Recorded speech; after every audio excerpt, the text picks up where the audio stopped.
Fakta unik tentang Al-Mahdi yang jarang orang ketahui. Terlihat bermaksiat, padahal hatinya selalu terpaut kepada Allah Subhanahu wa Ta'ala. Bukan orang yang terlihat alim seperti para ulama. Beliau akan diislah, diperbaiki, diampuni segala dosanya dalam satu malam. Rasulullah SAW bersabda, Al-Mahdi adalah salah satu dari keluargaku. Allah akan memperbaiki keadaannya dalam satu malam. Syiar Abu Dawud, Tirmidzi, dan Ahmad. Dari Abu Hurairah, Rasulullah SAW bersabda, mungkin saja Allah menolong agama ini melalui seorang laki-laki fajir, pendosa, seperti halnya Allah menolong agama ini melalui seorang laki-laki fajir pada zaman dahulu.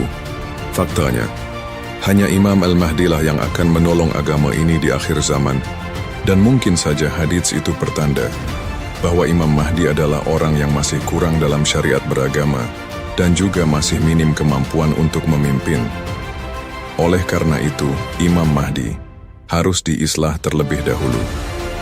Bahkan di dalam hadits yang akan membayat Imam Mahdi, hanya sejumlah pasukan Badar 313 orang. Imam Mahdi akan dibayat antara rukun dan makam, dan sejumlah pasukan Badar akan membayatnya. Mayoritas mereka berasal dari orang-orang biasa dan mantan pendosa. Hanya sedikit para ulama yang akan ikut membaiatnya. Makanya, tidak heran jika nanti, di awal kemunculan Al-Mahdi akan banyak diolok-olok dan ditentang justru oleh para ulama ahli kitab. Sama seperti di zaman Rasulullah SAW, bahwa yang paling banyak menentang adalah para ulama ahli kitab. Bahkan dipertegas oleh beberapa hadits, Rasulullah SAW bersabda, manusia akan sampai pada suatu zaman di mana ulamanya adalah seburuk-buruknya manusia yang berada di bawah kolong langit. Dari mereka asal fitnah dan kepada mereka juga fitnah itu kembali. Hajar Al-Baihaqi, ketika Al-Mahdi muncul dan memberikan risalah petunjuknya, tidak ada yang lebih keras menentang dan memusuhinya secara nyata kecuali para ahli fuqarah atau ulama-ulama fiqih. Karena dengan kemunculan Al-Mahdi, tidak tersisa bagi mereka kedudukan mereka akan hilang. Bahkan pendapat-pendapat mereka akan hilang. Tidak tersisa dari mereka ilmu, melainkan hanya sedikit. Hilanglah semua perbedaan pendapat ketika Al-Mahdi menyampaikan suatu hukum. Mereka para ulama akan menganggapnya gila. Kitab Futuhat Al-Makkiyah karangan Syekh Ibnu Arabi. Imam Mahdi tidak akan menerima wahyu seperti Nabi Muhammad SAW. Karena Rasulullah SAW pernah bersabda, Ya Allah telah kusampaikan. Beliau mengulanginya 3 kali. Sesungguhnya tidak tersisa lagi kabar kenabian kecuali mimpi yang benar. Al-Mubasyirat, yakni mimpi yang dilihat seorang muslim atau diperlihatkan kepada seorang hamba. Jadi sudah tidak ada lagi manusia yang akan mendapatkan wahyu kecuali petunjuk berupa mimpi Al-Mubasyirat. Al-Mahdi memiliki arti orang yang menerima petunjuk, dan kata Nabi satu-satunya petunjuk atau kabar kenabian yang tersisa di akhir zaman hanya Al-Mubasyirat atau mimpi. Sudah sangat jelas Rasulullah memberikan clue bahwa Al-Mahdi, orang yang mendapat petunjuk, akan membawa pesan berupa mimpi atau Al-Mubasyirat.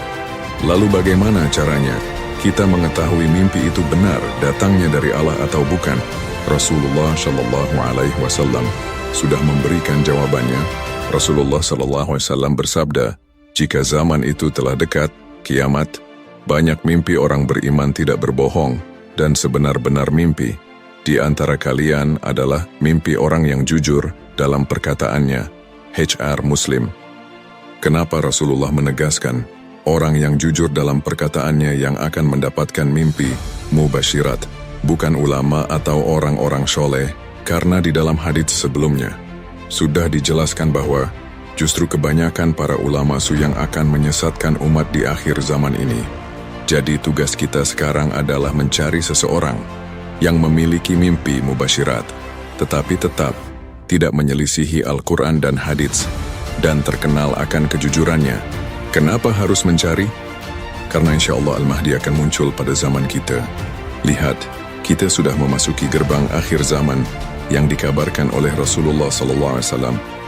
Rasulullah SAW bersabda, Aku kabarkan berita gembira mengenai Al-Mahdi yang diutus Allah ke tengah-tengah umatku ketika banyak terjadi perselisihan antar manusia dan gempa-gempa.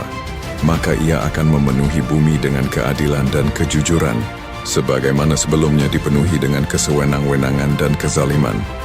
Lalu apa yang dimaksud Rasulullah dengan kezaliman? Ini dijelaskan dalam Al-Quran surat Luqman ayat 13. Wahai anakku, janganlah kamu berbuat syirik, menyekutukan Allah, karena sesungguhnya syirik itu benar-benar kezaliman yang besar.